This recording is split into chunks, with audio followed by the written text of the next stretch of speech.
મિત્રો, હમણાં 2 દિવસ પહેલા આપણે બંધારણ દિવસની ઉજવણી કરી અને બંધારણના ઘડવૈયા ડૉક્ટર બાબા સાહેબનું એક વાક્ય મને યાદ આવે કે શિક્ષણ જે છે ને એ સિંહણનું દૂધ છે, જેના પણ પેટમાં જશે એ વ્યક્તિ રાડ પાડશે, ત્રાડ પાડશે. અને શિક્ષણ એટલે જરૂરી છે કે આજે અન્યાય સામે અવાજ કરવો હશે ને તો શિક્ષણ હશે તો જ કરી શકશો.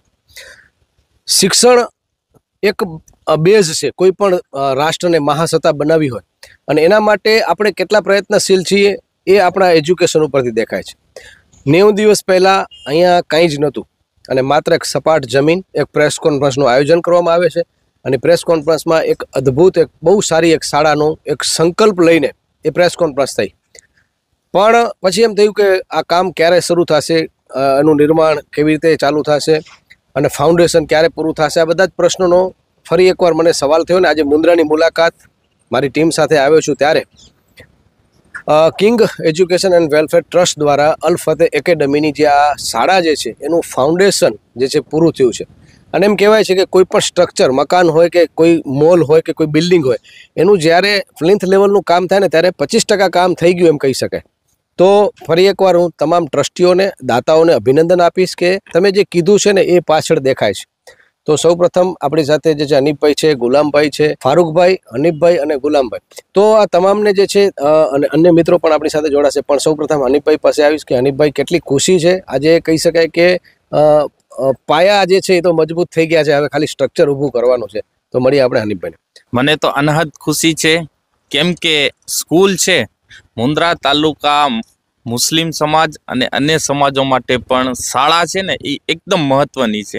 મુન્દ્રામાં ઓપોર્ચ્યુનિટી હદથી વધારે છે, કેમ કે કંપનીઓ અહીંયા બીજા વિસ્તારની સરખામણીએ વધારે છે. છોકરાઓમાં જો એજ્યુકેશન આવશે, શિક્ષણ આવશે તો તેમાં નોકરીનું પ્રમાણ વધશે.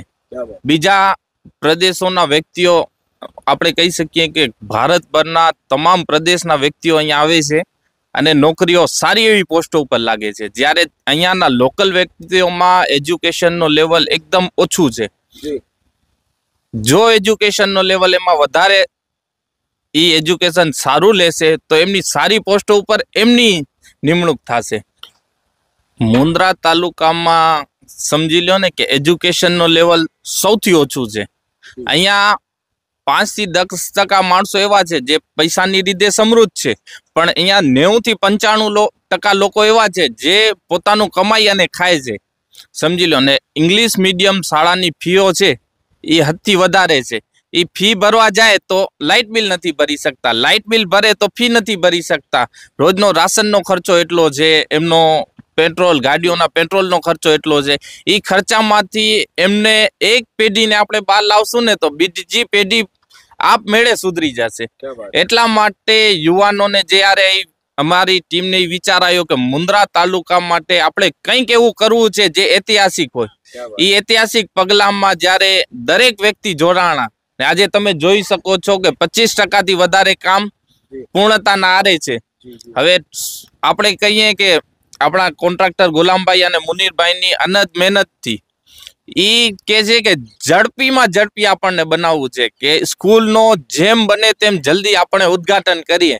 જેવી રીતે ઐતિહાસિક પાયાવિધિ થઈ અને આપ પણ એમના સાક્ષી છો, એવી રીતે ઉદ્ઘાટન એનો જેમ બને એમ જલ્દી અને સારી રીતે કરી શકીએ. હનીભાઈ, ખાસ કરીને આ શાળા એક સ્વપ્ન હતું તમારા પિતાજીનું, અને એ સ્વપ્ન હવે જ્યારે સાકાર થવા જઈ રહ્યું છે ત્યારે ખૂબ સંઘર્ષ કર્યો છે આપે પણ.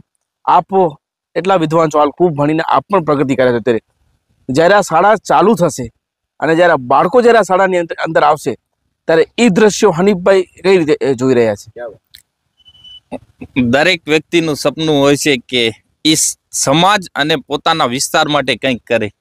મારા પિતાજીનું એક જ સપનું હતું કે દીકરા, તું સૌથી વધુ ભણ. અને મેં જોયું કે મને એ વધારે ભણવાનું કેટલું ફાયદો થયો. અમે આર્થિક પરિસ્થિતિ એટલી બરોબર નથી, પણ આજે અમે આર્થિક રીતે પણ બરોબર છીએ અને બીજી રીતે પણ બરોબર છીએ. એનું મુખ્ય કારણ છે કે મારા પિતાજીએ અમને ભણાવ્યો. અને મારા પિતાજી કહેતા હતા કે તમે કંઈક એવું કાર્ય કરજો કે જે તમે લોકોને ફાયદારૂપ, કે લોકોની જિંદગીનો લેવલ સુધારવામાં મહત્વનું તમારું રોલ હોય. એના માટે જ્યારે આ અલ ફતેહ એકેડમી કિંગ એજ્યુકેશન અને વેલફેર ટ્રસ્ટ સંચાલિત જ્યારે આજે તમે જોઈ શકો છો કે આ કાર્ય થયું, તો હવે એનામાં જ્યારે છોકરાઓ ભણવા આવશે ને તો એ ભણશે અને આગળ વધશે ને એમને કોઈક એવી નોકરી મળશે. તમે સમજી લો કે આપણને એવા વિચારોથી ઘડતર કરવાનું છે કે ડોક્ટર તો બધી સ્કૂલો બનાવે છે, દરેક સ્કૂલ ડોક્ટર બનાવે છે, પણ આપણને એવા ડોક્ટર બનાવવાના છે કે જેના માટે સ્વાર્થ આપણે સમજી લો ને કે પૈસા પછી પણ પેલે લોકોની ટ્રીટમેન્ટ કરવાનું હોય. આજના સમયમાં ડોક્ટર તો બને છે પણ એવા કે પેલે ટેબલ ઉપર આટલા રૂપિયા રાખો તો આપણે ઈલાજ કરીએ, પણ આપણને એવા ડોક્ટર બનાવવાના છે કે જે પેલે ઈલાજ કરે અને પછી પૈસા લે. એટલે માનવતાના મૂલ્યો જે છે એ આપણે શીખવાનું કે માણસાઈ એમ કહેવાય ને કે ભાઈ એક માનવી તો માનવી થઈને તો રહે, એટલે એક માનવતાના મૂલ્યો શીખવવામાં આવશે. અને હું સિરાજભાઈને કહીશ બીજો પ્રશ્ન કરું, પણ એ પહેલા મારે એમના પિતાશ્રી વિશે જાણવું છે, કારણ કે જ્યારે એમ કહી શકાય કે જેના અધૂરા સપના હોય ને, જ્યારે એ સંતાનથી એ પોતાના સપના પૂરા કરતા હોય. મારે જાણવું છે અનિકભાઈ તમારા પિતાશ્રી વિશે થોડું, એમનો સંઘર્ષ કઈ રીતે, તમારા મૂળ ગામ કયું તમારું, એનું એજ્યુકેશન શું હતું, કઈ રીતે જે છે એ સંઘર્ષમાંથી તમને બધાને જે આટલા સુધી ભણાવ્યા? મારા પિતાજીનું નામ હસન અલી અહમદ જત. મારા પિતાજી એસએસસી પાસ હતા. ક્યાં વાત, એ સમયમાં એસએસસી પાસ હતા. અમે 2 ભાઈ અને 3 બહેનો. મારા પપ્પાએ 5 ભાઈ બહેનોને આપણે કહીએ ને કે સારી રીતે ભણાવ્યા. કહેતા હતા કે તમને ભણવું તો જોઈશે જ, તમે ગમે તે કરો, ગમે તેવું સંઘર્ષ કરો, પણ ભણવાનું તમને સૌથી વધારે છે. આર્થિક પરિસ્થિતિ કેવી તમારા પિતાશ્રી? મારા પિતાશ્રીની આર્થિક આપણે કહી શકીએ ને કે નોર્મલ મધ્યમ વર્ગમાંથી આવતા હતા, પણ કહેતા હતા કે આપણને એજ્યુકેશન છે એ સૌથી મોટો હથિયાર છે. આપણે એજ્યુકેશન લેશું તો આપણે સૌથી આગળ વધી શકશું. તો એક જ પેઢીમાં કઈ રીતે શક્ય બન્યું? કેટલાનો પ્રોજેક્ટ છે આ આખું તમારું જે છે નિર્માણ? જેમ સિરાજભાઈ કીધું કે બાળકો જ્યારે એન્ટર થશે એ સમય સુધીનો ટોટલી ખર્ચો અને શું પ્રોજેક્ટ? એ આપણા એન્જિનિયર છે મુનીરભાઈ અને ગુલામભાઈના હિસાબે એ 7 થી 8 કરોડ રૂપિયાની આસપાસ એનો ખર્ચ છે. જમેશભાઈ બાપુ આપ પણ ઉપસ્થિત છો અને એન્જિનિયર અમારા ગુલામભાઈ પણ ઉપસ્થિત છે. આપને વાત કહું કે કોઈ બી સ્ટ્રક્ચર ઊભું થતું હોય છે તો એની અંદર કોઈ પણ એક વ્યક્તિ હોય એને કોન્ટ્રાક્ટમાં આપી દેવામાં આવે છે, તો એ પોતાનું સ્ટ્રક્ચર ઊભું કરી દે છે. પરંતુ ગુલામભાઈની ખાસ કરીને વાત કરતો, સાહેબ હું જ્યારે પણ અહીં આવતો હોઉં છું મારી નદી આંખે મેં જોયું છે કે એ પોતે નિરીક્ષણ કરતા હોય છે કે ક્યાંય કમી તો નથી રહી ગઈ ને, ક્યાંક પાયો. ફારૂકભાઈ તો હવે આપ સમજો છો કે એમનો આમાં નોલેજ છે, પણ ખૂબ મહેનત કરી રહ્યા છે. પણ હનીફભાઈ, એક સૌથી મોટી વાત એ છે કે જ્યારે આપણે આ સ્કૂલનું નિર્માણ થશે અને જ્યારે પાયા વિદ્યાર્થી ત્યારે આપ બહુ ઉત્સાહિત હતા અને આપ ભાવુક પણ થઈ ગયા હતા, કારણ કે અમુક દ્રશ્યો એવા આવતા હોય છે કે આપણે બોલી નથી શકતા.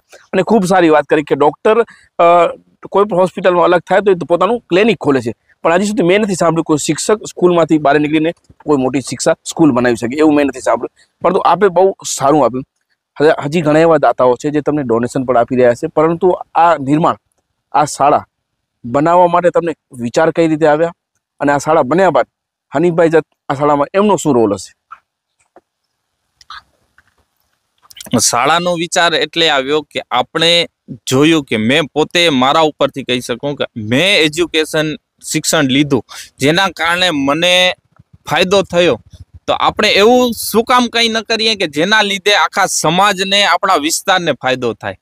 આપણા વિસ્તારના ફાયદા માટે કંઈક ને કંઈક કરી નાખવું, એવી દરેક વ્યક્તિમાં નેમ હોવી જોઈએ કે મારા લીધે કોઈક વ્યક્તિને ફાયદો થાય, સમાજને ફાયદો થાય, મારા વિસ્તારને ફાયદો થાય. જ્યારે અમારી ટીમને આ વિચાર આવ્યો એના માટે આપણને વિચાર આવ્યો, પણ એના માટે આપણે કહીએ ને કે વર્ષો સુધી સંઘર્ષ કરવું. આજે 25% કામ પૂરું થયું છે ને આપણે લાગે છે કે 1 વર્ષની અંદર કે 1.5 વર્ષની અંદર બિલ્ડિંગ બની જશે ને સ્કૂલ બની જશે, પણ એના માટે વર્ષો સુધી આપણે કહીએ ને કે 4-5 વર્ષો સુધી ટીમે દિવસ રાત સંઘર્ષ કર્યું છે. રમજાન મહિનામાં રોજા રાખી, આપણે કહીએ ને કે રોજાની હાલતમાં પણ મીટિંગો થઈ છે અને એ કામને કેમ આગળ વધારવું ને એના માટે ચર્ચા વિચારણા થઈ છે. મેં સાંભળ્યું છે કે ઘણી બહારની સંસ્થાઓ તમારી પાસે આવી છે અને એમ પણ કહેલું છે, મેં સાંભળેલું છે કે આ શાળા અમને આપી દો, અમે અમારી રીતે ચલાવશું અને ફી એ તમારે જોવા નથી. પરંતુ મેં સાંભળ્યું છે તમે એમ કીધું કે આ મારું સપનું છે. આ મારું સપનું એટલે છે કે ગરીબમાં ગરીબ બાળક આ શાળામાં ભણી શકે અને સારું શિક્ષણ પ્રાપ્ત કરી શકે. તો એ કેટલી સચોટ માહિતી છે? એટલે ફી સૌથી આ શાળાની સૌથી મહત્વની ખાસિયત એ હશે કે આ શાળા અંગ્રેજી માધ્યમ પણ ઓછામાં ઓછી ફી, આપણે કહીએ ને કે નજીવી ફી, જેનાથી આપણે કહીએ કે નજીવી ફીમાં સારામાં સારું એજ્યુકેશન આપવાનું. બીજી સંસ્થાઓ આવે છે કે છે કે અમને ચલાવવા માટે આપી દો, આટલું મસ્ત લોકેશન છે, આટલી મસ્ત શાળા બની રહી છે, તમને આપી દો, અમે ચલાવશું. પણ ના, અમારા માટે એવું છે કે સારામાં સારું એજ્યુકેશન અને ઓછામાં ઓછી ફી, અને જે મા બાપ વગરના આપણે કહીએ ને કે જે વિદ્યાર્થીઓ છે એમને મફતમાં શિક્ષણ આપવાનું. આપણી ટીમનું મહત્વનો હિસ્સો જ છે કે આપણે સમાજને સુધારો લાવવો છે. આપણને 1% પણ વેપાર નથી કરવો. વેપાર કરવા માટે બીજી ઘણી ચીજો છે, પણ શિક્ષણમાં આપણને આગળ લાવવા માટે જ પ્રયત્નો કરવા છે. સિરાજભાઈ બહુ સરસ વાત કરી. અનિકભાઈ, ખાસ કરીને આ તો એવી એક જગ્યા છે કે ત્યાં અત્યારે મુન્દ્રામાં તમને 1 ફૂટ જગ્યા ન મળે, એની જગ્યાએ તમે આ કરોડોની જમીન આપી, અને અત્યારે બિઝનેસ મેન કોઈ પણ જે ઓપોર્ચ્યુનિટી જે છે એ તક જે છે શોધતો હોય છે. અત્યારે સારી એવી તક છે, શા માટે બિઝનેસ નથી કરતા કે કોઈકને આપી દઈ અને તમે ફ્રી થઈ જાઓ? એવું છે કે બીજા આપણો જે ધ્યેય છે, આપણા જે સપના છે એ બીજાના સપના નથી હોતા. બીજાના બિઝનેસ હશે ને, જ્યાં બિઝનેસ હશે ને ત્યાં સમાજ સેવા નહીં થાય. આપણે બીજી જગ્યાઓથી પૈસા કમાવાના હતા, કમાવી લીધા. આપણા જ્યાં કોન્ટ્રાક્ટર બેઠા છે ગુલામભાઈ, એ ગુલામભાઈ ને જ્યારે ટીમમાં જ છે, અને એમણે જ્યારે કીધું કે આ તમારી દેખરેખમાં આખી સ્કૂલ બનાવવાની છે, તો ગુલામભાઈએ કીધું કે આ દેખરેખમાં મારી બનશે અને હું એમાં ડોનેશન આપીશ.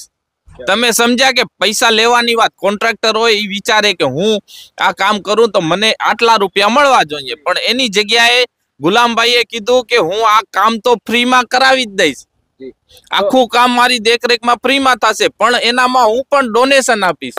જ્યારે આવા લોકો હોય ત્યારે આજે આપણે જોઈ શકીએ છીએ કે આટલા ટૂંકા સમયમાં આટલી મહત્વની, આપણે કહીએ ને કે આવું બાંધકામ મુન્દ્રામાં મેં મારી નજરે નથી જોયું, એવો બાંધકામ કરીને આજે આપણે સામે દેખાડી. મિત્રો, ખાસ કરીને તમે મોટા બ્રિજ જે જોયા હશે, તો બ્રિજમાં જે લોખંડ વાપરવામાં આવે છે, એમાં જે કલર કરવામાં આવે છે, એ જ સ્ટ્રક્ચર જાણે મોટો બ્રિજ બનાવતા હોય ને એવું સ્ટ્રક્ચર અહીંયા અત્યારે જોવા મળે છે. વિષય ગુલામભાઈનો છે, પણ એટલું તો આપણે દેખાય, કારણ કે જ્યારે મોટી એવી કોઈ બનતી હોય ત્યારે આપણે જોતા હોય કે કેટલી ચોકસાઈથી, બારીકાઈથી ત્યાં લોખંડ અને જે છે એને તકેદારી રાખવામાં આવે છે. આમાં અનિકભાઈ કેટલા પથ્થરો ગયા હશે, કેટલા અંદર જે છે એ પાણા ગયા હશે, કોઈને દેખાશે નહીં, કારણ કે ફાઉન્ડેશનમાં છે. તો એવા તમારા આ સ્ટ્રક્ચરમાં, તમારી આ ટીમમાં એવા પાયાના પથ્થરો કેટલા છે કે જે દેખાતા નથી?